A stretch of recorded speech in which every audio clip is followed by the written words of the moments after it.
All I'm offering is the truth, nothing more. Man's greatest need is to believe in himself, in what he is doing, and in his ultimate destiny. Self-reliance, or self-confidence, finds its greatest outlet when it is accompanied by a belief that the real self of man is God, and that with God all things are possible.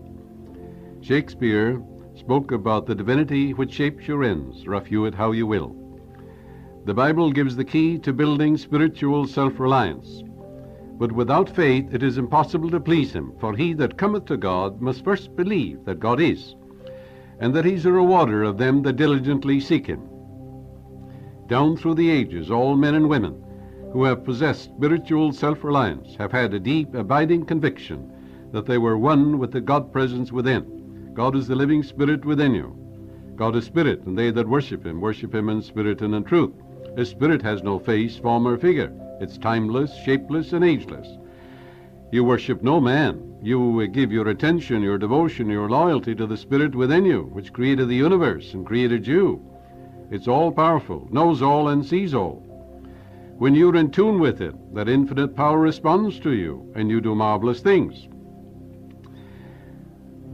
Great men down through the ages were sure of themselves, without being aggressive, egotistical, or intolerant. Jesus, Moses, Buddha, Lao Tzu, Confucius, Muhammad, many others accomplished the so-called impossible through the absolute conviction that they could do what they set out to do through the divine power which strengthened and inspired them. They were all men, born like you were. You can accomplish little in this world without faith. The farmer, when he plants his seed, has faith in the science of agriculture. The chemist has faith in the laws and principles of chemistry. The doctor has faith in his knowledge of anatomy, physiology, materia medica, and pharmacology. He has faith in his skill as a surgeon. The engineer has implicit faith in the laws of mathematics, stress and strain, and other principles of the universe. And he builds a building according to scientific laws which existed before any man walked this earth, or before any church was ever formed. You can have the same abiding faith in the laws of your own mind, which are the same yesterday, today, and forever. A man is living in the dark ages who thinks that the principles of chemistry and physics and mathematics are different than the principles and laws operating in his own mind. These mental and spiritual laws are just as dependable and undeviating as the laws of gravitation, Boyle's law, or Avogadro's law. We know for a fact that think good, good follows. Think evil, and evil follows. If you think of yourself as a failure and you picture failure, you will fail. Think of success, realize you're born to succeed and to win, for the infinite cannot fail. Picture yourself successful, happy, and free, and you will be. Whatever you think and feel as true in your conscious mind is embodied in your subconscious and comes to pass into your experience. That's the law of mind, undeviating, immutable, timeless, and changeless. We're not talking about faith in creeds or dogmas or traditions or any religious persuasion. We're talking about faith in your own thought, in your own feeling, in the laws of your own mind, in the goodness of God in the land of the living. Faith in that creative intelligence which responds to your thought. You can have faith that you're going to be ill when exposed to a draft, or that you will catch the virus, or a severe cold because someone sneezes in your presence. You can have faith that you will fail, but your faith is in the wrong thing, isn't it? And your business ventures will turn out badly. A woman once said to me, for 10 years I had absolute faith I would be alone through life. No one would marry me, and I would be poor and miserable. Then she said, I read a book, The Power of Your Subconscious Mind, a book I wrote many years ago, and I applied the prayers outlined. Now I am happily married, have a marvelous husband, and have been blessed with 3 lovely children. This woman reversed her faith in the negative to a joyous expectancy of the best in all phases of her life. Fear is faith in the wrong thing. Fear is faith upside down. Have faith in the goodness of God in the land of the living. Have faith in divine love. Have faith in the healing presence which made you to heal you. The law of this woman's mind responded to her belief, for the law of life is the law of belief. What do you believe in? To believe is to accept something as true. Believe in whatsoever things are true, whatsoever things are lovely, whatsoever things are just, whatsoever things are pure, whatsoever things are of good report, if there be any virtue, if there be any praise, believe in these things. The first step in building self-reliance or self-confidence is to believe that infinite power within you, which grows hair on your face, which digests your food, grows your nails when you are sound asleep, and grows hair on your head. It watches over you when you are sound asleep. It governs your heartbeat, and all the vital organs of your body, and all the processes of your body are controlled by that infinite intelligence. That's what we're talking about. For example, if you cut yourself, it heals you. If you burn yourself, it reduces the edema, gives you new tissue and skin. It always seeks to heal you. That's the life principle in you, and you know you're alive.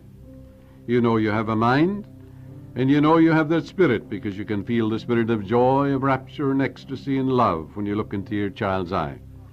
All these are invisible, yet they're real. So believe in that infinite power within you. Recognize and know that the self of you is God. That's your higher self, the living spirit within you, that was never born, will never die. Water wets it not, fire burns it not, wind blows it not away. It's eternal. It is the very life principle in you, through you, and all around you. The second step is to commune regularly with this infinite presence and power, and have a vision, realizing you go where your vision is.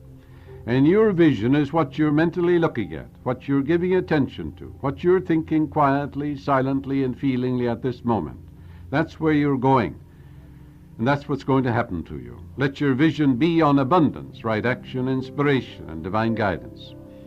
And you will become like the perennial mountain of snow, which, when melted by the heat of the sun, flows downward like a river of life, giving nourishment and sustenance to the valleys. What difference does it make if you have floundered and failed many times, now that you know the divine presence indwells you, and that the infinite intelligence and infinite power and the infinite life principle is the God presence within you? You know it responds to you. It wants you to be happy. Stir up that divine gift within you. Wake up the sleeping giant within you. Trust that creative intelligence within you, more so even than you ever trusted your human father or mother. When the thought comes to you, I cannot do this, affirm.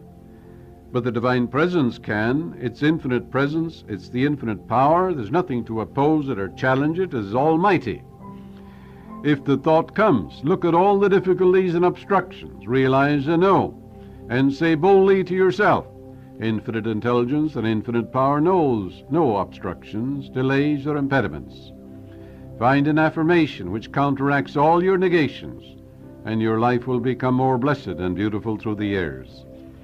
You will find your obstructions and challenges will be transformed into opportunities.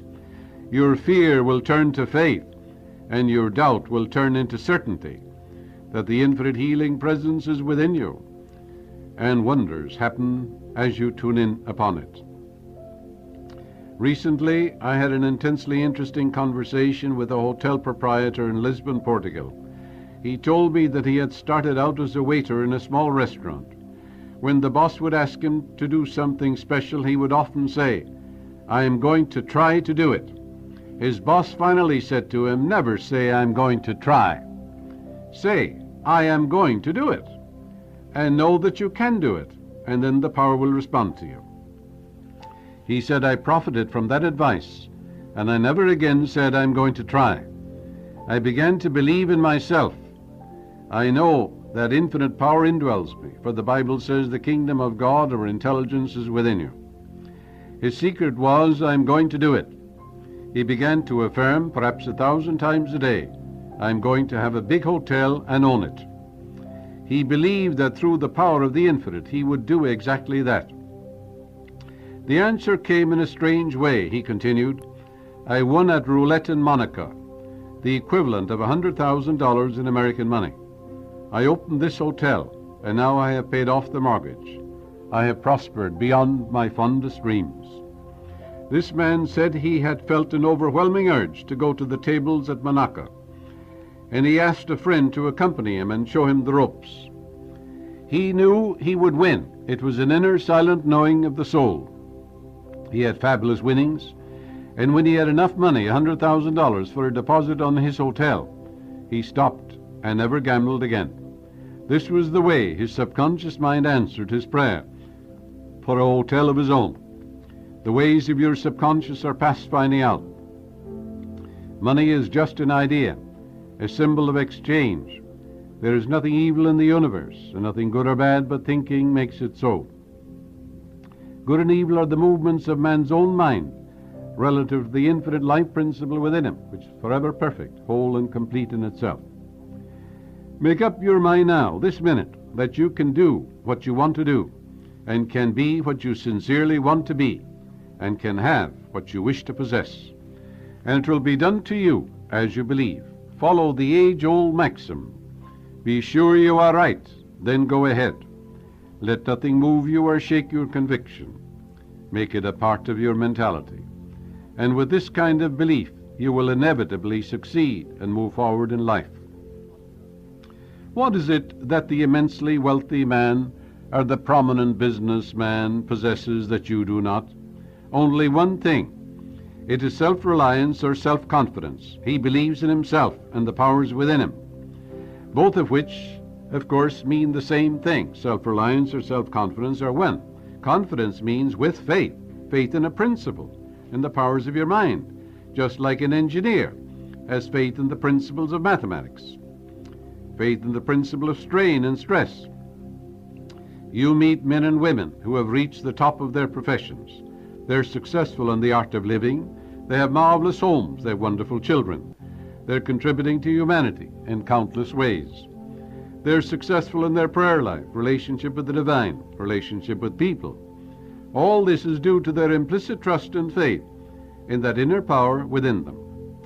They place their whole reliance on that infinite guiding principle, on the divine love and the divine protection in all ways. Their words, actions, demeanor, and general attitude radiate power and confidence, and thus win you respect the first time you meet them. Last year I interviewed a man at Hilo, Hawaii. He was very wealthy, but he sadly said to me, "I am nobody. No one cares for me." Frankly, no one did, for the simple reason that he did not respect or care for the self within him. He was down on himself, and if you are cruel or mean to yourself, others will be cruel and mean to you, for as within, so without. This man was down on himself, even though he had vast holdings of real estate and large bank deposits. I explained to him that he was constantly criticizing and belittling himself, and that doing that, others must treat him the same way, and that if he expected to accomplish precisely nothing of himself, neither would anyone expect any more of him. For as within, so without. The inside controls the outside. I pointed out to him that the riches of the infinite were within him and all around him. Shakespeare said, "All things be ready, if the mind be so." All he had to do was to call on the infinite presence and power, and it would respond to his thought. He began to use some of the great eternal truths of the Bible, which I outlined for him as follows. "Know ye not that ye are the temple of the living God, and that the Spirit of God dwelleth in you? But the fruit of the Spirit is love, joy, peace, patience, gentleness, goodness, faith, meekness, and temperance. Thou wilt keep him in perfect peace, whose mind is stayed on thee, because he trusteth in thee. In all thy ways acknowledge him, and he shall make plain thy paths. Trust him, believe in him, and he shall bring it to pass." This is the way the Lord had created you. Rejoice and be glad that that infinite being created you. And know it is always with you, and it's capable of healing you, restoring you, vitalizing and energizing you. And we know that all things work together for good to them that love God, to them that are called according to his purpose. God in the midst of you is healing you now.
Shadows in the alley, whispers down the street, neon signs and broken dreams, empty hearts, mechanical beats, crumbling towers, concrete cold, lost souls selling what they know, eyes that shine like broken glass, got no future, got